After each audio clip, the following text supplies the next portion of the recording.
इस वीडियो का उद्देश्य केवल मनोरंजन है। हम किसी भी प्रकार के अंधविश्वास को बढ़ावा नहीं देते हैं। इस वीडियो का क्रेडिट है ड्रीम टॉन।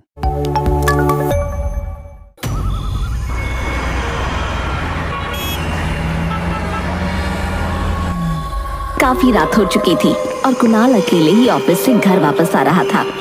रास्ते में से कोई ऑटो, कोई बस दिखाई नहीं दे रही थी। कुणाल बस चलता जा रहा था, पर उसका घर अभी भी काफी दूर था। थोड़ी दूर चलने के बाद जब कुणाल एक सुनसान सड़क से गुजर रहा था, तो उसे कुछ भी ठीक नहीं लग रहा था। उसे बार बार ऐसा लग रहा था कि कोई उसके पीछे चल रहा है।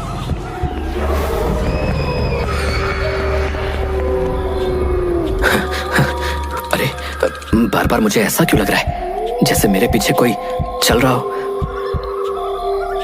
कुणाल अपने कदम जल्दी जल्दी बढ़ाने लगा ताकि वो जल्द से जल्द घर पहुंच सके। कुणाल को तभी अपने पीछे एक परछाई नजर आई जो कुणाल का पीछा कर रही थी। कुणाल जितनी तेजी से चल रहा था, वो परछाई भी उसके साथ उतनी तेजी से चल रही थी। अब कुणाल की हालत बहुत ही बुरी हो जाती है और वो तेज तेज भागने लगता है। तभी आसमान में बिजली कड़कने लगी और अचानक तेज बारिश शुरू हो गई। हे भगवान, ये बारिश कैसे शुरू हो गई? यहाँ तो दूर दूर तक कुछ दिखाई नहीं दे रहा। और ये परछाई मेरा पीछा क्यों नहीं छोड़ रही? कुणाल उस बारिश में भागता जा रहा था और तभी अचानक एक गाड़ी से टकरा गया। गाड़ी से हड़बड़ाते हुए एक लड़की उतरी। हे भगवान, ये क्या हुआ? आप ठीक तो है ना? हाँ, मैं ठीक हूँ। बस जरा सी पैर में लग गई है। आपको तो काफी लग गई है। बारिश में मुझे ठीक से दिखा नहीं और बस एकदम से आप सामने आ गए। मुझे प्लीज माफ कर देना।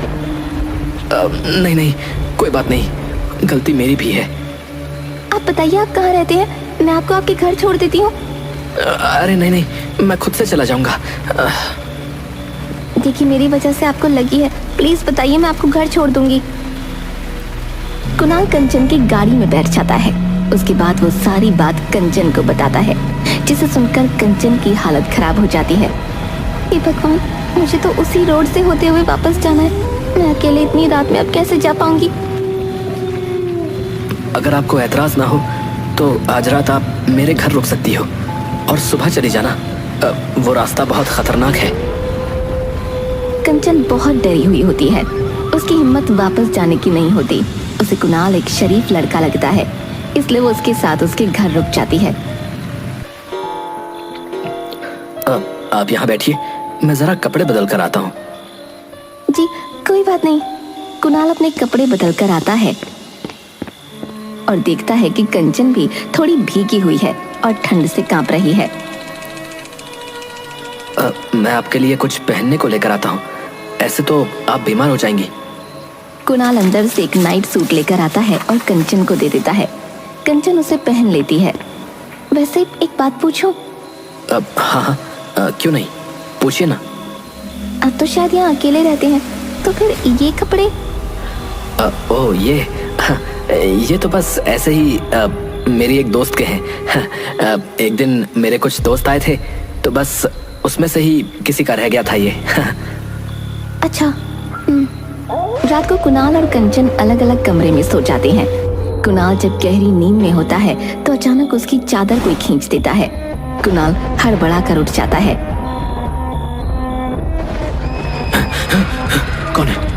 कौन है यहाँ? कौन है? आओ आओ कुणाल।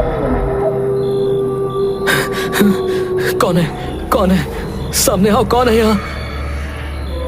कुणाल की आवाज सुनकर जल्दी से वहां कंचन भागते हुए आती है और लाइट जला देती है। कुणाल पसीने में लथपथ अपने बिस्तर पर बैठा कांप रहा था। क्या हुआ? आप चिल्ला क्यों रहे थे? वो यहाँ आई थी।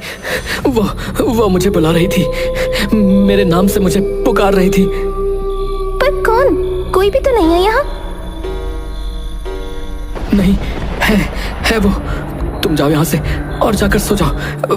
मैं ठीक हूँ, तुम जाओ। कुणाल डरकर वहीं कोने में बैठा रहता है। कंचन के जाने के बाद कुणाल की नजर फर्श पर पड़ती है, जिसे देखकर उसके होश उड़ जाते हैं। फर्श पर उल्टे पैरों के निशान होते हैं। हे हे भगवान, ये कैसे हो सकता है? नहीं, ये सच नहीं है, ऐसा नहीं हो सकता। मैं ये किसको घर ले आया? मैं अब क्या करूं? जिससे बचकर मैं भाग रहा था, मैं उसे खुद ही अपने घर ले आया। कुणाल जल्दी से अपना फोन ढूंढने लगता है और अपने दोस्त को फोन मिलाता है, पर उसका फोन ही नहीं लगता। उसके बाद वो चुपके से अपने कमरे से निकलता है और घर से बाहर जाने की कोशिश करता है। वो दबे पांव आगे बढ़ ही रहा होता है कि उसकी नजर रसोई में पड़ती है, जहाँ कंचन कुछ खा रही थी। कुणाल झांक कर देखता है तो उसके होश उड़ जाते हैं। कंचन बिल्ली के बच्चे को खा रही थी। हर तरफ खून फैला था। ये देखकर कुणाल वहीं का वहीं खड़ा रह जाता है और जैसे ही वो अपने पैरों को वहां से हिलाने की कोशिश करता है, तभी कंचन खून से लथपथ मुंह लेकर पीछे मुंडी घुमाती है। आ गए तुम? मैं कब से तुम्हारा इंतजार कर रही थी। देखो ना, मुझे कितनी भूख लग रही थी और खाने को कुछ भी नहीं था। तो तुमने ये बिल्ली यहाँ बैठकर दूध पी रही थी। मुझे गुस्सा आ गया और मैंने इसे ही पकड़कर खा लिया। हे भगवान, आखिर कौन हो तुम? क्यों मेरे घर आई हो? मैंने तुम्हारा क्या बिगाड़ा है? तुमने मुझे नहीं पहचाना कन्नू? तुम भूल गए मुझे? कन्नू? इस नाम से तुम मुझे बस प्रिया बुलाती थी। तुम प्रिया हो? हाँ, प्रिया हूँ मैं। कैसे भूल सकते हो तुम मुझे? याद करो सब कुछ, याद करो वो दिन। क्या हुआ प्रिया? तुम इतने गुस्से में क्यों? प्लीज एक बार मेरी बात तो सुनो। नहीं सुननी मुझे तुम्हारी कोई बात। तुम कभी मेरी कोई बात सुनते हो क्या? अच्छा बाबा, अब से मैं तुम्हारी सारी बातें सुनूंगा और मानूंगा भी। देखो, मैं यहीं बैठा हूँ और आज बस तुम्हारी ही सुनूंगा। देखो, मेरी शादी होने वाली है, इसलिए अब मैं तुमसे बात नहीं कर सकती हूँ। देखो, ये सब बेकार की बात है प्रिया। मैं तुमसे ही शादी करूंगा और अभी मेरी बड़ी बहन से पहले मेरी शादी नहीं हो सकती। तो मैं क्या करूँ? उस कलूटी अपाहिज के चक्कर में क्या मैं जिंदगी भर बैठी रहूं? प्रिया, बस करो। तुम्हारी हिम्मत कैसे हुई ये सब बोलने की? हाँ, वो तो है ही मनहूस। मैं जा रही हूँ अभी के अभी, और दोबारा मुझे अपनी शक्ल मत दिखाना। हाँ जाओ, और मैं मर जाऊंगा पर कभी वापस नहीं आऊंगा। तुम तो चली गई थी ना मुझे छोड़कर? हाँ, गई थी और रोड पर बारिश में खड़ी तुम्हारा इंतजार करती रही कि शायद तुम आओगे, पर नहीं। घंटों हो गए तुम नहीं आए। फिर मैंने उसी सड़क पर एक ट्रक के आगे आकर अपनी जान दे दी। क्या कह रही हो तुम? तुम्हारी वजह से मेरी मौत हुई है। मैं तब से उस सड़क पर आत्मा बनकर भटक रही हूँ। अब मैं तुझे नहीं छोड़ूंगी, तुझे भी अब मरना होगा। नहीं। कुणाल वहां से अपनी जान बचाकर भागता है और जैसे ही वो दरवाजे तक पहुंचता है, वैसे ही दरवाजा अपने आप बंद हो जाता है। कुणाल इधर उधर भागने लगता है, पर चारों तरफ से सारे खिड़की दरवाजे बंद हो जाते हैं। कुणाल कहीं से भी बाहर नहीं जा पा रहा होता। उसे समझ नहीं आता कि अब वो करे तो क्या करे।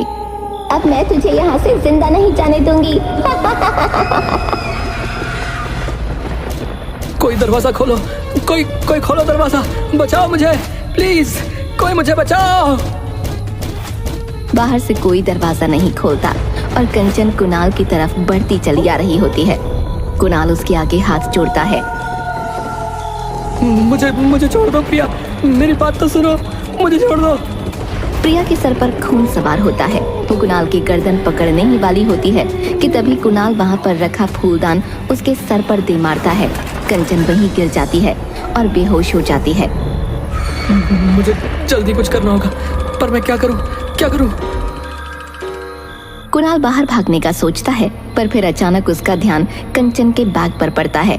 कुणाल बैग खोलकर उसमें उसका सामान देखने लगता है। उसमें कंचन की एक फोटो मिलती है। उस फोटो में कंचन और प्रिया साथ में खड़े होते हैं। अब ये क्या है? कंचन और प्रिया एक दूसरे को जानते हैं और ये पीछे तो राहुल खड़ा है। हेलो राहुल, मैं कुणाल बोल रहा हूँ। हम सेम कॉलेज में थे, याद है? साथ में फुटबॉल खेलते थे, याद है? अरे कुणाल, कैसे हो? कैसे याद किया इस वक्त? तुम कंचन को कैसे जानते हो? भाई, उस लड़की का नाम मत ले। अरे पर ऐसा क्या हुआ है? भाई प्लीज, मैं अभी फोन रखता हूँ। प्लीज भाई, मुझे तुम्हारी बहुत जरूरत है। एक बार मेरी बात तो सुनो। वो मेरे घर इस वक्त बेहोश पड़ी है। मैं जल्दी तुम्हारे घर आ रहा हूँ, पर उसे तब तक उठने मत देना। इतना सुनकर राहुल फटाफट कुणाल के घर एक बाबा को लेकर पहुंचता है। कहाँ है वो चुड़ैल? अच्छा, अभी तक बेहोश है। सही है। चुड़ैल? हाँ, चुड़ैल है ये, चुड़ैल। बाबा, इसे जल्दी से कब्जे में करो, वरना अगर होश में आ गई तो किसी को नहीं छोड़ेगी। बाबा अपने तंत्र मंत्र से कंचन के चारों तरफ घेरा बना देता है। ये सब क्या हो रहा है? कौन आया है यहाँ? तूने इसको यहाँ क्यों बुलाया? ताकि इस बार मैं तेरा खेल हमेशा हमेशा के लिए खत्म कर दूं। कुछ नहीं कर पाएगा मेरा। इसको मार दूंगी, मैं मार दूंगी। तुझे जिसको मारना था मार तो दिया, अब इसको क्यों मारना चाहती है? ये सब क्या हो रहा है? तुम अभी शांत रहो, मैं तुमको सब बताऊंगा। ओम ह्रीम क्लीम स्वाहा। ओम ह्रीम क्लीम स्वाहा। मैं तुझे नहीं छोड़ूंगी, समझ गया तू? तू बचेगी तब मेरा कुछ बिगाड़ पाएगी, तू नहीं बचेगी। बाबा सिंदूर निकालकर कंचन के माथे पर मल देता है, जिससे वो बुरी तरह से चिल्लाने लगती है और फिर अचानक गायब हो जाती है। ये सब देख कुणाल के होश उड़ जाते हैं। ये सब क्या हो रहा है मेरे साथ? प्लीज मुझे कुछ बताओ। शायद तुमको पता नहीं है, पर प्रिया कॉलेज में जादू टोना करती थी। क्योंकि तुम प्रिया से प्यार करते थे, इसलिए कोई भी तुमको ये बात बताने से डरता था कि कहीं तुम प्रिया को ना बता दो और फिर वो जाने उसका क्या करेगी। तुम्हारे कॉलेज छोड़ने के बाद कंचन नाम की एक लड़की ने कॉलेज में एडमिशन लिया था। कंचन मुझे प्यार करने लगी थी और मुझे हासिल करने के लिए उसने प्रिया से जादू टोना सीखा और मैं उससे प्यार भी करने लगा था। पर एक रात जब मैं अचानक उसके घर पहुंचा तो मैंने उसे जादू टोना करते हुए देख लिया। मैं उसके बाद सीधा इन बाबा के पास गया, जिन्होंने मुझे उसके चंगुल से आजाद किया। कंचन मुझे वश में ना कर सकी, इसलिए उसने आत्महत्या कर ली। उसके कुछ दिन बाद हमने ये खबर सुनी कि प्रिया की भी मौत हो गई है और उसे उस कंचन ने ही मारा था। वो अपना प्यार ना हासिल कर सकी, इसलिए उसने प्रिया को भी मार डाला ताकि उसे भी उसका प्यार ना मिले। हे भगवान, तभी ये कंचन मेरे बारे में इतना जानती थी कि उस रात क्या हुआ। उसने मुझे बोला कि उस रात जब मेरा और उसका झगड़ा हुआ तो उसने ट्रक के आगे आकर आत्महत्या कर ली। प्रिया की मौत ट्रक के आगे आकर नहीं, बल्कि छत से कूदकर हुई थी। प्रिया का दिमाग अपने वश में नहीं था। कुछ दिनों से वो अजीब हरकतें करने लगी थी और रात को चिल्लाकर उठ जाती थी। जब हम उसके घर गए तो उसकी माँ ने बताया कि उसे कंचन दिखाई देती थी। प्रिया की मौत कब हुई थी? 30 जून को। क्यों, क्या हुआ? अरे, प्रिया आखिरी बार मुझसे 1 जुलाई को मिली थी, जब वो मेरे घर आई थी और आते ही बस मुझसे लड़ने लगी। मतलब जो मेरे घर आई थी वो प्रिया थी नहीं। हे भगवान, मतलब वो कंचन ही थी। प्रिया, प्रिया, प्रिया, मुझे माफ कर देना प्रिया। जो हुआ बुरा हुआ, पर तुम उसके लिए क्यों रो रहे हो? पता है, तुम्हारे दिल में जो प्रिया के लिए प्यार था वो सब उस जादू टोने की वजह से था। तभी शायद उसके मरते ही उस जादू टोने का असर भी खत्म हो गया था और तुम्हें उसके जाने से कोई फर्क भी नहीं पड़ा। हाँ, मैंने तो उसे कभी ढूंढा भी नहीं था, बस जाने दिया। कुणाल उस रात प्रिया की सच्चाई को जान चुका था, जिसकी वजह से वो काफी रातों तक सो नहीं पाया। उसके बाद जब भी वो रात को अकेला घर आता, उसे हमेशा डर रहता, पर बाबा का दिया धागा उसके गले में था जो उसकी रक्षा करता था।